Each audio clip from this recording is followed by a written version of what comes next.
MCNRFP diaspora aperia ambele farla nyonga kanyatina taita atika ke togoni kama atikela na fuloni kama wa atikela kama atika ke fena politiki kama akebu kele doroni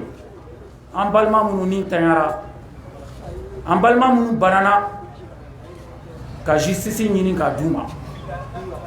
ka duwa tage u dayoro sumaya an wulila k'an jɔ tuma dɔ de la parce que an tun kɔnɔ ko jamana in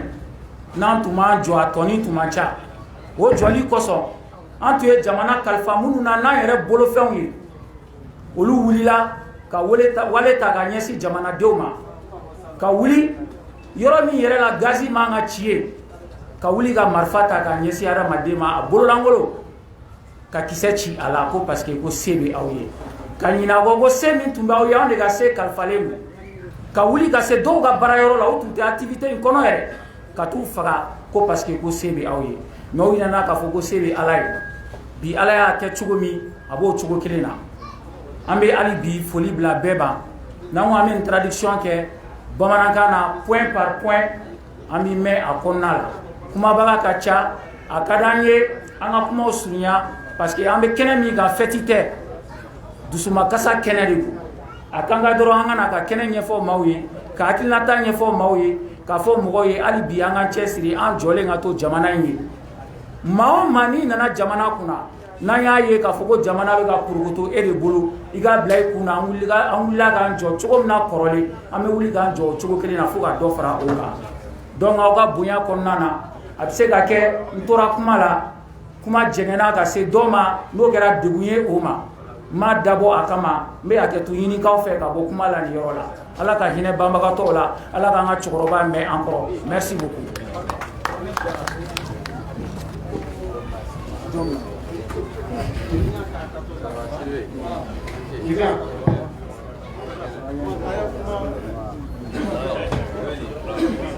Ça va, alors, ça va bien, ok, non, oh, ça va. Ok.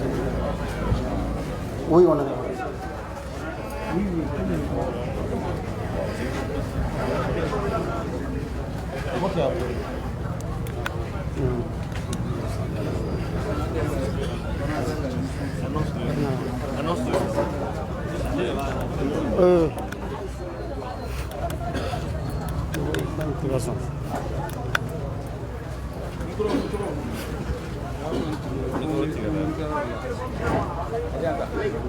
Oui. Comme on a fait un tour, déclaration que la 600 Tobakana, Kaklaka a Tajuma Gaouye, Anakana. Amena m'a dit le premier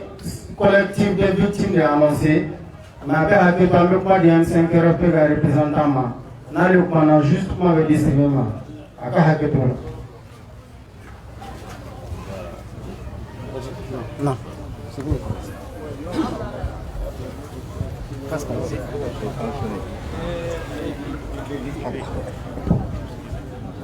Merci.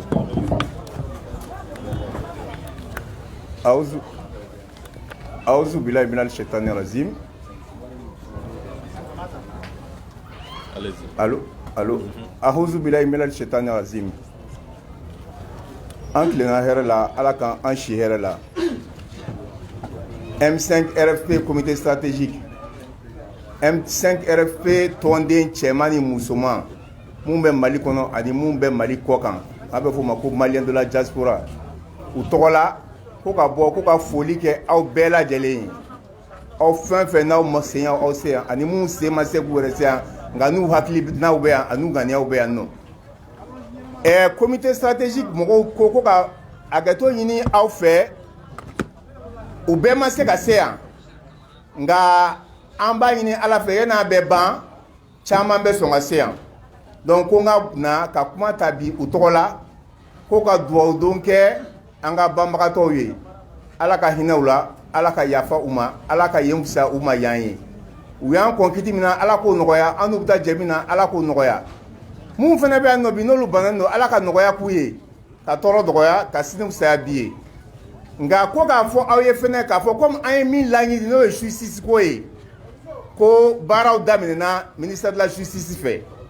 donc a ɲininen bɛ bɛɛ lajɛlen fɛ ni mɔgɔ mɔgɔ document bɛ mɔgɔ mɔgɔ bolo n'a bɛ fɔ o ma k'a fɔ ko preuve o bɛ mɔgɔ mɔgɔ bolo ou bien ni mɔgɔ mɔgɔ y'a dɔn k'a fɔ k'i bɛ se ka fɛn dɔ témoigner i ka taga mais mɔgɔ dɔw fɛnɛ tɔgɔ dilen don weleli bɛ se ka kɛ dɔw fɛnɛ ma k'a f'u ye k'u ka na u bɛ min dɔn kow la ka kow ɲɛfɔ donc ni mɔgɔ min welela i kana siran i kana jɔrɔ i ka taa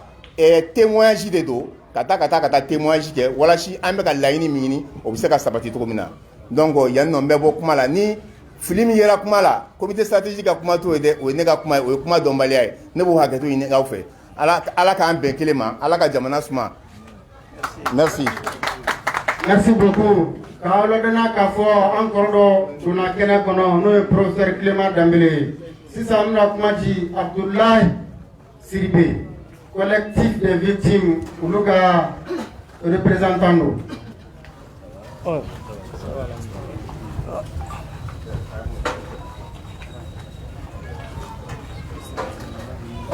أعوذ بالله من الشيطان الرجيم بسم الله الرحمن الرحيم والصلاة والسلام على رسول الله maa o maa de sera kɛnɛ in kan cɛ ni muso an b'aw bɛɛ lajɛlen fo aw ka nali la ka tila ka kunnafonidilaw k'aw bɛɛ lajɛlen fo ka diaspora mɔgɔw k'u fo kosɛbɛ olu minnu tɛ sɛgɛn su ni tile maliko in na an b'u bɛɛ lajɛlen fo ne tɔgɔ Abdoulaye Sidibé collectif ka kuma lasela o ye ne n'a bɛ fɔ o ma porte parole mais président ba o ye Seydou Doumbouya ye donc collectif tɛ dɔwɛrɛ ye jɛkulu minnu n'a sigira banabaatɔw ani minnu ka maa fatura olu de farala ɲɔgɔn kan walasa ka kɛ kulu kelen walasa ka hakɛw ɲini ɲinɛ kana k'u kɛ cogo min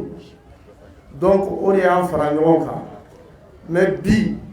n'i y'a ye an sera nin kɛnɛ in kan fo bɛɛ k'a faamu kuma dɔw la baara dɔw bɛ yen nɔ a ti don politiki baara kɔnɔ collectif tɛ politiki tɔn ye mais maa minnu bɛ yen n'u kɛra lujuratɔ ye ni kasara y'u sɔrɔ ani maa minnu bɛ yen n'u ka mɔgɔ fatura donc an bɛ yan olu de tɔgɔ la n'a fɔra o wulikajɔ min fɛnɛ kɛra sababu ye ko ni kasara in su u ma donc kulu de farala ɲɔgɔn kan ka weleweleda bila o weleweleda kɔnɔla la ni kasara in y'u sɔrɔ an b'a ɲini ala fɛ minnu fatura an'an ka silamɛ furu bɛɛ lajɛlen ani maa o maa de fatura jamanako la ala ka ɲiniw bɛɛ lajɛlen na o kɔfɛ maa minnu fɛnɛ bɛ yen nɔ n'u degunnen don an b'a ɲini ala ka lafiya d'u ma o kɔfɛ an bɛ foli kɛ jɔn ye an ka jamana maabaw ni n ko maabaw alimamiw b'o la dugutigiw b'o la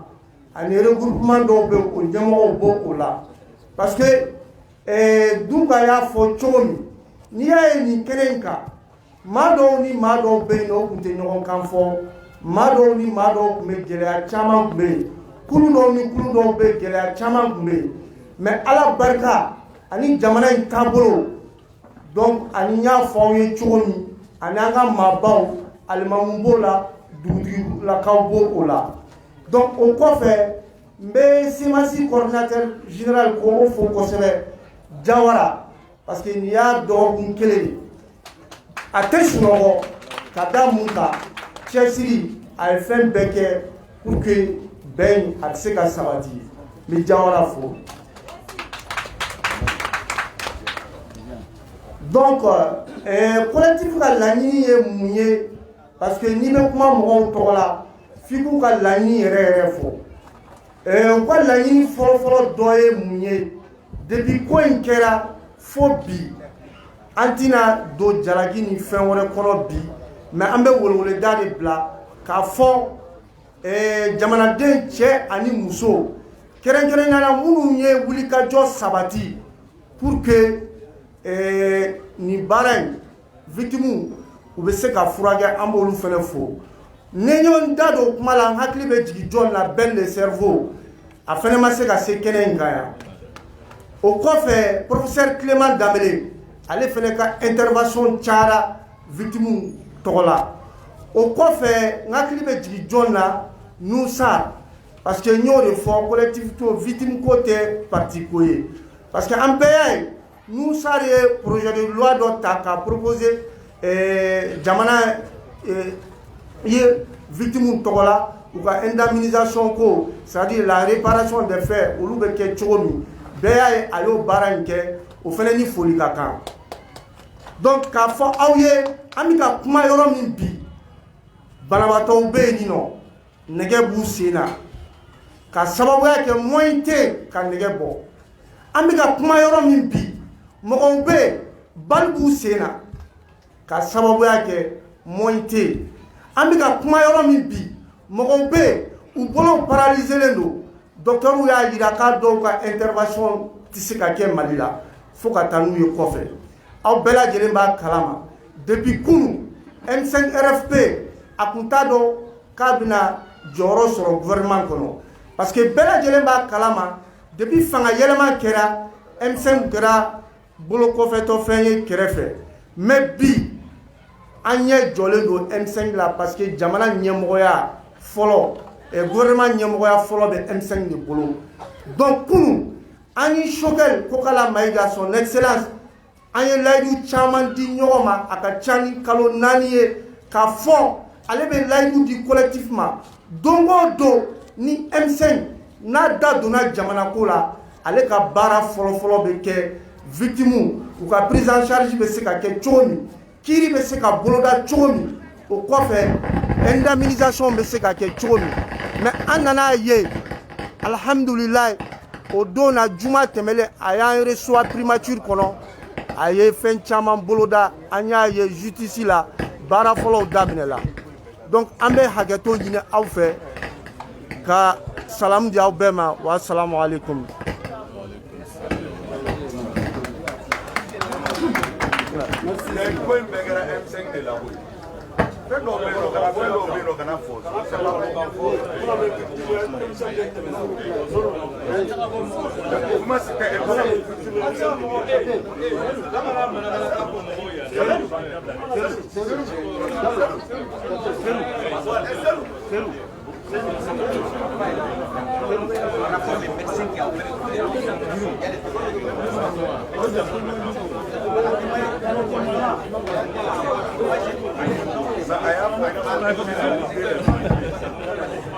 Amana amena continuer ni anga cérémonie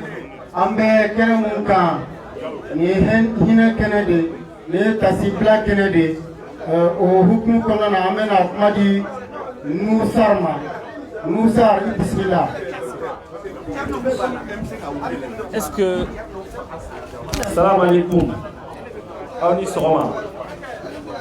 an sira hɛrɛ la ala k'an tile hɛrɛ la bi ye tasibila don de ye bi ye hakilinajigi don de ye sifinaka minnu n'u bɔra k'a fɔ ko mara kɛcogo man ɲa ko yɛlɛma ka don kow la n'u tanyana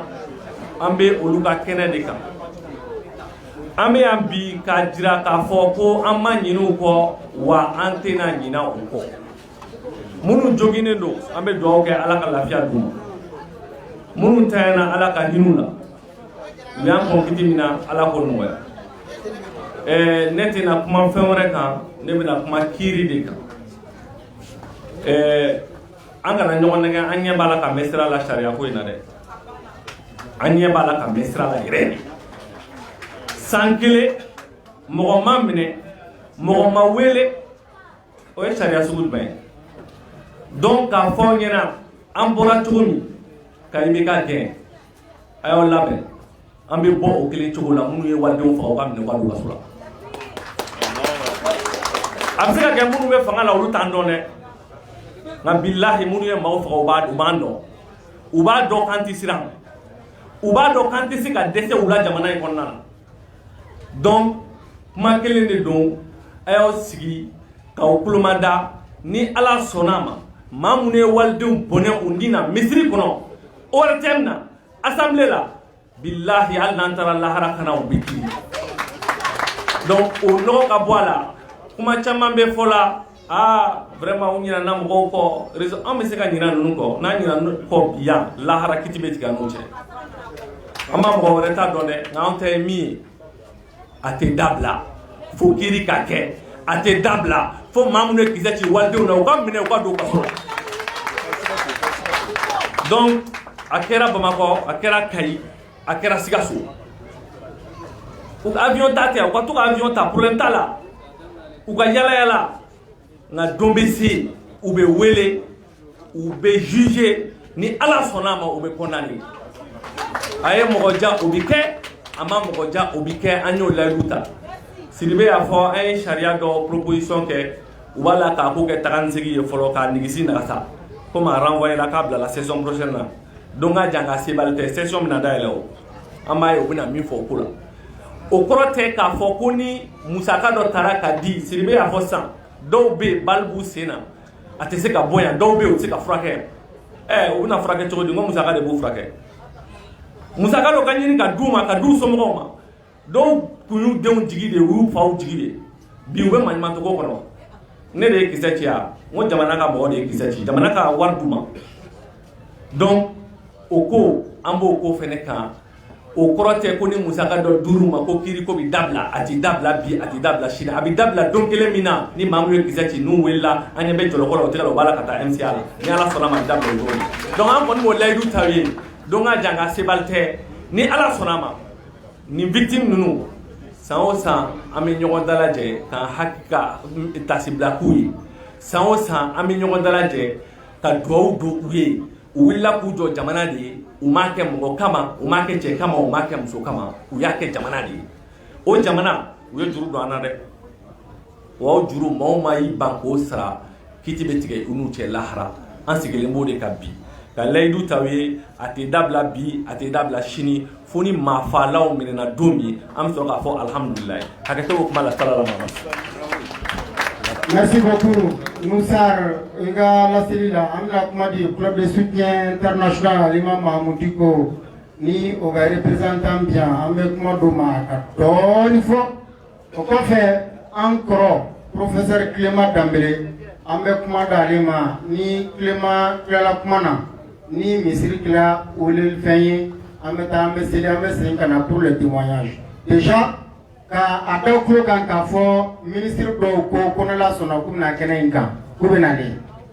o ko in a kɛra olu de la wa olu tɛ to kɔ ko in na Musa ye kuma dɔ fɔ ko minnu bɛ fanga na bi k'olu t'an dɔn tiɲɛ don u t'an dɔn nin ko in an t'a bila n'ala sɔnna a ma an t'a bila an tɛ ɲina an t'a bila abadan club de soutien international Imam Mahamudu Diko ka représentant. أعوذ بالله من الشيطان الرجيم بسم الله الرحمن الرحيم ربي اشرح لي صدري ويسر لي أمر واحلل عقدة من لساني يفقهوا قولي اللهم اغفر لهم وارحمهم واعف عنهم واكرم نزلهم برحمتك يا حي يا قيوم يا ذو الجلال والإكرام an balima fɛn o fɛn bɛ kɛnɛ kan dugutigi alimami maɲɛma maa o maa bɛ yen k'i da bɛ jamana jɔ kuma na foli belebeleba b'i ye an filɛ kɛnɛ min na an bɛ tasi kɛnɛ de la an bɛ miiri kɛnɛ de la an bɛ hakililajigi kɛnɛ de la vraiment kuma caman fɔra ka kɔn an ta ye an bɛ ɲɔgɔn ta dafa de an bɛ min ɲini maliyɛnw fɛ ka min ɲini jamanadenw fɛ kɛrɛnkɛrɛnya na minnu bɛ mali kɔnɔ yan an b'a dɔn mɔgɔ ɲɛ b'an na mɔgɔ tulo b'an na minnu bɛ mali kɔfɛ olu ka dusukasi yɛrɛ ka jugu ka tɛmɛ mɔgɔw kan maa minnu bɛ mali kɔnɔ yan bɛɛ da magara kiiri na an tɛ foyi ɲini ni kiiri in tɛ i ka wari don i ka impôt de sara la i ka taxe de sara la jamanaden de ta ye jamana ye o c'est à dire jamanadenw f'an k'a dɔn ko anw kelen kelenna de jɔyɔrɔ bɛ jamana in kɔnɔ yan bɛɛ b'a dɔn ni peuple kun tɛ foyi kun t'a dɔn ni fanga jugu bɛ bɔ an kunna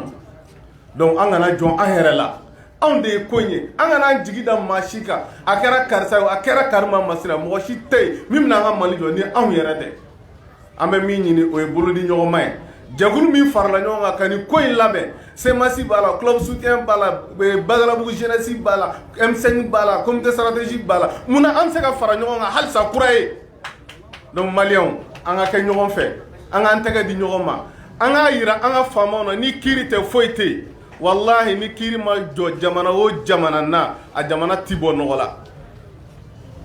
jamanadenw bɛ segin a kan an ka kɛ ɲɔgɔn fɛ an k'an tɛgɛ di ɲɔgɔn ma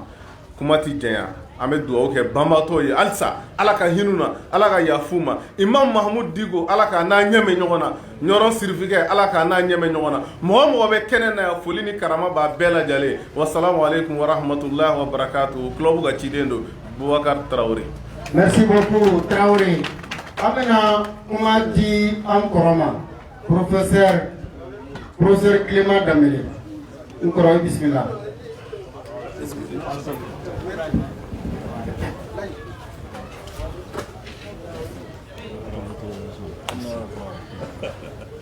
An balimaw a bɛɛ ni tile an fana baw a bɛɛ lajɛlen salamu alaikum warahmatullahi taala wa barakatuh. N'an sigira ni kɛnɛ in kan bi an bɛ se k'an ka tɔɔrɔ n'an ka dusukasi de yira ka yira k'a fɔ an somɔgɔ dɔw de fagara an ye wele bila maliyɛn dɔw de ma minnu taara an dara kan na ka bɔ ka fɔ dalen bɛ Mali ko la yɛlɛma bɛ se ka kɛ Mali kɔnɔ u taara faga Chinois m'u faga Japonais m'u faga Américains m'u faga Mali faama dɔw de y'u faga ordre bɔra Mali de kɔnɔ yan Mali marifakisɛ de taara k'u faga k'u fagara Mali dugukolo de sanfɛ o la ni min fɔ n bɛ sigi a kan yan M5 ko ye hakilina de miiri de don ni mɔgɔ min y'o faamu i bɛ foli bila bɛɛ ma mɔgɔ mɔgɔ ye cɛsiri M5 ko la bamananw ko n'i ye aw tilelen ka kuma an ma bɛn a la fo sufɛ aw bɛnna a la a ye min fɔ sufɛ n'a kun y'o fɔ kabini sɔgɔma aw tɛ tile kuma na o kama bi an bɛ foli bila Mamudu Diko ma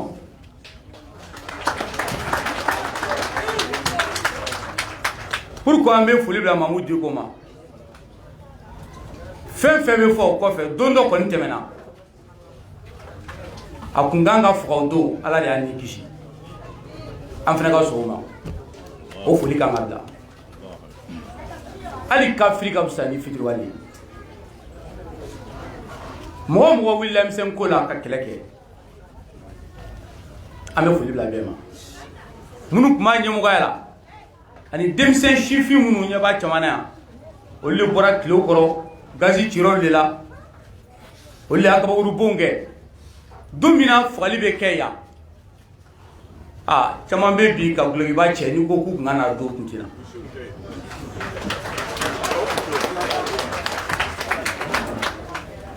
mais denmisɛnw wulila ka kɛlɛ kɛ bɛɛ ko k'a kɛra Mamudu Diko de ka da la o donc M5 ko n'an bɛ a kuma fɔ an bɛ o foli kɛ ka kuma lasurunya parce que kuma caman fɔra n tulo b'a la fɛnɛ dans les coulisses n ka jɔ fɔlɔ ok Clément n'ala sɔnna i bɛ tila ka kuma ta sisan ni misiri dɔ wele dugawu dɔw kan ka kalan an b'o kalan misiri wele nɔfɛ n'a tilala an bɛ kuma di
Professeur Clément Dambélé, c'est qu'à continuer à propos. Alhamdulillah. Il y a beaucoup de cas, il y a beaucoup de gens. Et parce que il y a des gens, on m'a dit qu'il y a des gens. Le cas de Oké Bambato. Nous, Barana, Rabi, Arakenabou. On veut pourquoi on a bien la carrière. A foli bila semasi ana organisation mɔgɔ bɛɛ ma ka foli y'an wele bi kɛnɛ in kan yan Jawara a n'a ka mɔgɔw ka foli bila u bɛɛ lajɛlen ma mɔgɔ mɔgɔ sera nin kɛnɛ kan yan bɛɛ k'i ŋanɛ kɛ kelen mɛ n bɛ kuma laban min na o kɔni n'o fɔ cogo don n'i taara yɔrɔ n b'a fɔ nkalon de bɛ jamana in kɔnɔ yan nkalon de bɛ yan dɛ wa nkalon bɛ jamana o jamana kɔnɔ hɛrɛ tɛ jigin hali u bɛ ka nin min fɛ n'an ma wuli k'aw jɔ ko M5 mɔgɔw k'u bɛna jugement kɛ jugement foyi tɛ kɛ u bɛ taa kuma munumunu k'a laban ne tilema y'a fɔ n'i ye n bolo si yɔrɔ o yɔrɔ tile bɛ bɔ yen bi n b'a fɔ kɛnɛ kan yan u tila k'a fɔ de aw indemniser a ka wari dɔɔni d'u ma somɔgɔw ani minnu bɛ M5 mɔgɔw minnu sara la b'u dɛmɛ an kana tu fiyewu u suw ka feere dɛ ka wari ta k'a di somɔgɔw ma ko y'a ko bannen k'an bɛ tila ka na k'an b'an sigi ka kuma dɔɔni fɔ ɲɔgɔn ye o ma fɔ dɛ wa ko enquête ko foyi t'a la sɔrɔsiw fɛ yen n'i ye marifa ci dɔ de b'a f'i ye ko dɛ taa marifa ta kisɛ k'a la taa i ka ci ni n bɛ se ka mɔgɔ faga wa awɔ i bɛ se ka mɔgɔ faga n'i ye mɔgɔ faga i t'a fɔ i ka ɲɛmɔgɔ ye n'i ye mɔgɔ faga rapport bɛ yen bi in na ni Choguel ni Assimi Goïta bɛ fɛ ka ko ɲɛnabɔ miniti 20 o y'a sɔrɔ minnu ye mɔgɔ faga u nana k'u ka enquête foyi tɛ a bɛɛ galon on veut qu'à faire fort, la justice doit être rétablie, il faut faire la justice, parce que Nana, Assimi l'imperturbable, et Choguel Maïga, numéro 1, et tiens mié, nous y sommes refrains, donnez-nous, allez-vous beaucoup dire, n'amouti malade bon. Ko akana sigible ka shu jafa munu sara nana si ku fle billahi jokana ka nu ya do flama kumbi on ne wula bo kufa munu fa bebe a to kera ministre do ma kay do be sente kono o ma rebe nga munu na ba wonne ay fa nga franonga ni min te tie ana franonga ana malon we ana no fro boulevard la nante do fio munu le mo fa nu ku fo mo fa lo ba bo na ye ni jamali ko na te dabla de na ye ni ja musa trawe ta clé que musa minana ka juger ta ya shi ka so e ko me kuma munu be bi ma yo te wa ku me munu sara fulati alabe akana mbla ko jana yɛrɛ n'an bɔra du min na an tɛ don fiyewu fo minnu ye mɔgɔ faga n'olu donna ka so n nana ka na nin fɔ joli tɛ kɛnɛya nɛn kan nkalon min bɛ Mali kɔnɔ fo an ni nkalon ye de koyi tiɲɛ o ye minnu ye mɔgɔ faga u b'u ka 80 kɔnɔ u bɛ yala la Bamakɔ promotion kɛra dɔw ye yɔrɔ Mali kɔnɔ yan i tɛ kɛ faamaba ye fiyewu i tɛ jala sɔrɔ fiyewu fo ko saba ni ma mɔgɔ faga ka d'u ma i bɛ suɲɛli kɛ ka d'u ma ta de bɛ nkalon tigɛ ka tugu donc a kana sɔn fiyewu donc minnu b'a la ko enquête ka kɛ enquête ko tɛ ni Choguel bɛ fɛ n bɛ n ta fɔ yan n'an kɔrɔkɛ Choguel bɛ fɛ M5 min kɛra sababu ye k'a kɛ premier ministre ye ni Choguel bɛ fɛ k'a sigi k'u baara kɛ yanni semaine prochaine cɛ Choguel bɛ mɔgɔ fagalenw a b'u sɔrɔ n'a b'u sɔrɔ n'u ma sɔn n'u y'a bare a k'a fɔ ne bɛ segin ka taa n ka so M5 na ne démissionne la ni Assimi Goïta b'a dɔn a ye coup d'état kɛ kun min na k'a ye coup d'état kɛ de ko i bɛ ka mɔgɔ faga Assimi Goïta a bɛ mɔgɔ minnu ye fagali kɛ a b'u bɔ k'u di n'a ma se k'o kɛ a ka bɔ yen mɔgɔ wɛrɛ ka sigi o kɔrɔ de ye k'a fɔ ko tiɲɛ bɛ bange Mali kɔnɔ a y'a labɛn Maliyɛnw Ala ka tiɲɛ dɛmɛ Ala ka tiɲɛ dɛmɛ merci. Merci beaucoup. Mbalmaw ni ye an ka lasigi a kun fɔlɔ bannen an bɛ taa seli an bɛ segin ka na témoignage de kan ka kɛ témoignage kɔfɛ Cheikh Imam Mahamudu Diko n'ale sɔnna a bɛna kɛnɛ in kan ani ministre dɔw fana bɛ nalen n'ala sɔnna k'an ka sigi an ka mɛn commémoration kɔ o baaraw kɛ. Assalamu alaikum wa rahmatulah k'an bɛn sɔnni.